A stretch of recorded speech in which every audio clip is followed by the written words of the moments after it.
Decisions. I can either talk about Soldier 76 being the big gay, or I can keep my promises and talk about Narancia.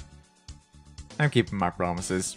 Expect spoilers for part 5 in this video. So, Narancia, the guy from part 5 who, IMO, in Mana's opinion, doesn't get the love he deserves. I mean, everyone loves Narancia, but I don't think everyone loves Narancia, if you get what I'm saying. So, let me make my case for Narancia, and then maybe you'll like him as much as I do. But first, we have a problem. Where do you start with Narancia? The thing about Narancia is that he's such a solidly constructed character that each aspect of his personality, his backstory, and his design are so interconnected to everything else about him that it's really hard to find an angle of attack to analyze his character. Narancia is a Jenga tower with all the middle pieces removed. No matter which one I pick, it's just gonna fall over. So let's cheat and take a piece off the top and start with Narancia's backstory. Narancia's backstory starts out the same way every JoJo backstory does. Dead parents! Yay! Narancia's mother died when he was only 10, and his father also decided to become very neglectful at the time, either due to grief or because he was just an asshole. Being a 10-year-old boy and needing some sort of positive influence in his life, Narancia took to hanging out with street gangs, eventually dropping out of elementary school and becoming a delinquent. This move would eventually define the core aspect of Narancia's personality and motivation, namely that Narancia just wants to be loved. And in case you forget that fact, don't worry, it will be brought up a million times. Narancia's time with the delinquents also added to his, delinquent behavior, such as carrying around a knife everywhere and not really taking much responsibility. And now, the second tragedy in Narancia's life. Narancia's friends thought it would be a good idea to help out one of their own friends by framing Narancia for beating and robbing an old lady, and Narancia was sentenced to 5 years in prison. Betrayed and mistreated, Narancia sat in jail and contracted the same eye infection that killed his mother a long time ago. Now, being thrown in jail has reinforced a couple of aspects and added a few new aspects to Narancia's character. For starters, this explains why Narancia is so undyingly loyal to his friends. He knows what it's like to be betrayed and wouldn't dare put anyone else through that pain. He's highly empathetic because of his own circumstances. And the next thing is going to be a bit of a stretch, but being in jail also explains his height and stunted intelligence. What, you think I'm lying? Well, let me put it this way. While Narancia was in jail, he probably got nothing to eat besides maybe a dried up carrot and a pickled herring. Prison food is not known for its nutritional value, which is why Narancia is so short. He's malnourished. Malnourishment in kids around Narancia's age can not only lead to stunted mental growth, but also stunted physical growth. The reason he's so forgetful and the reason he's so short is because he ain't been eating. This is the reason he's so hung up over food. He's starving, the poor boy. Feed your kids. Narancia was discharged from prison after 5 years, left to wander the streets friendless and alone while the eye disease killed him. But what ho, our Swiss cheese-clad hero appears. Fugo takes Narancia back to Buccioletti, who feeds him and cures his eye disease. Afterwards, Narancia became latched onto Bruno like an anime girl becomes latched onto a main character after one act of kindness. Narancia just wants love, so he's going to follow wherever it comes from. And at last, Narancia finally finds a place where he belongs, a place where he is loyal to it. Oh, okay, I'm sorry. Narancia's life is still complete shit. An important part of love is respect.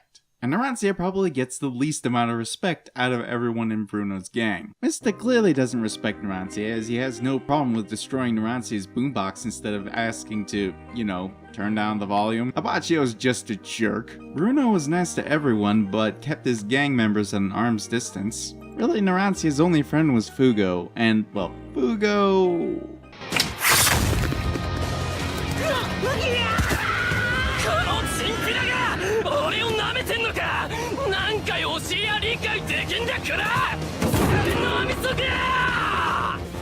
is Fugo.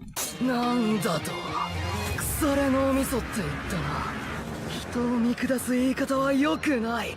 殺してやるぜ。この野郎。 I think this is as good a time as ever to explain Narancia's anger. Narancia tends to get very violent when he's angry, a behavior he probably picked up back when he was a delinquent. But that's the how he acts when he gets angry, not the why he's angry. So why is he angry? Well, remember what I said before. Narancia just wants love, and he's not getting it. and this frustrates him and results in his anger issues. Narancia's loveless life has been boiling for over 15 years. Who wouldn't have anger issues after that? And then this man, who should have totally spoken my graduation, shows up. And the first thing Narancia says to him is, 15? なんだ、俺より2個も下だぜ。 Now, if you couldn't pick up the subtext there, let me translate it for you. I am older than you. Please respect me. Nobody else here respects me. Please let me have some sense of seniority. Please look up to me. Please. I'm dying inside. Please. Please. Please. Did you just say peace? Anyone who loves peace as much as he does a friend. It is your lucky day because I am 15-year-old mafia anime Jesus and I am here to make life better. And keeping in character of providing what everyone in the Bruno gang needs, Giorno provides Narancia the respect he has sought after so long. 僕があれだけ注意したのに、こいつと来たら。僕はナランチャは立派に敵を阻止したと思います。彼は全てにおいて的確な行動をしたと思います。それに敵のヒットマンチームに感づかれた今。 賢明なボスならきっと何か逃げる方法を指示してくるはずです。 Look at this face. You can literally see the Hallelujah chorus playing in his head. Now, because of this act of kindness, Narancia will now literally die for Giorno, which he does. I did mention the spoilers, right? Now, I've heard some level criticism against Narancia's death as being kind of cheap and out of left field.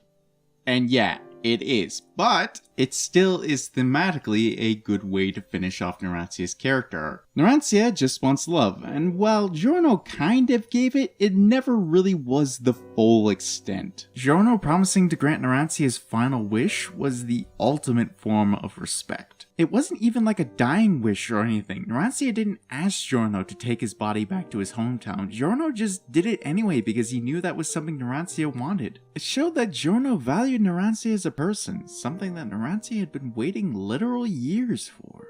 And yet he only got it after he died. And that's just really sad.